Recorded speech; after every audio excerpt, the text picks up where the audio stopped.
সিলেট সীমান্তে বেকার তরুণ তরুণীদের বৈদ্যুতিক বাল্ব তৈরি সহ বিভিন্ন কারিগরি প্রশিক্ষণ দিচ্ছে বিজিবি।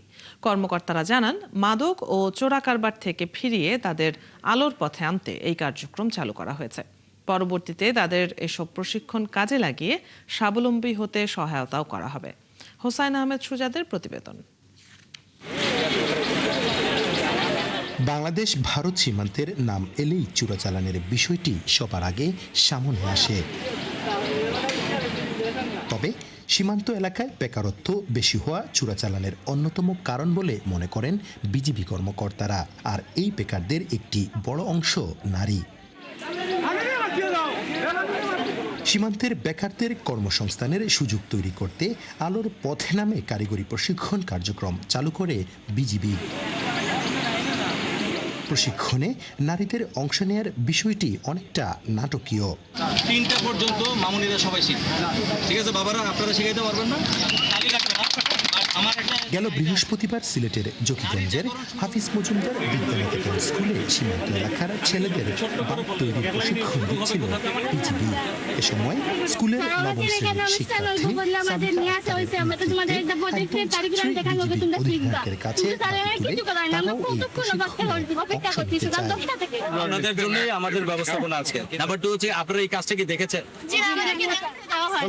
আচ্ছা আসেন। পরে 19 বিজিবির অধিনায়কের নির্দেশে স্কুলের মেয়েদেরও বাল্ব তৈরির প্রশিক্ষণে অন্তর্ভুক্ত করা হয়। আলোর পথে এই এলইডি বাল্ব তৈরিটা অত্যন্ত সহজ। এটা চাইলে যে কেউই করতে পারবে। যদি কেউ চেষ্টা করে মন থেকে, তাহলে অবশ্যই এটা পারবে। একই সময়ে জকিগঞ্জ সীমান্ত এলাকার বেকার যুবকদের হাতে কলমে বিভিন্ন কারিগরি শিক্ষা দেয়া হয়। আমার শিখে ভালোই লাগতেছে। যদি আমার পরিবারের কখনো যদি বাল্ব নষ্ট হয় তাহলে আমি সেটা ঠিক করতে পারবো। তাছাড়া কি আমার যদি একটু পুঁজি থাকে তাহলে আমি একটা বাল্বের ফ্যাক্টরি তৈরি করতে পারবো। আমরা একটা বাল্ব তৈরি করতে পারবো।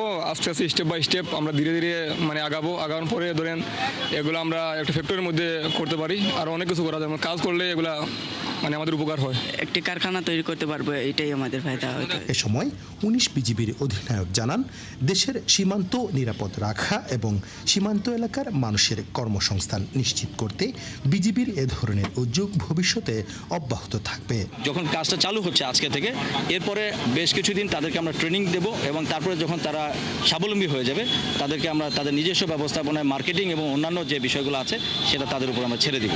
আর চোরাচালান নয়, আলোর পথে ফিরুক সীমান্ত এলাকার মানুষ, এমন প্রত্যাশা এলাকার সবার। হুসাইন আহমেদ সুজাত, 71 সিলেট।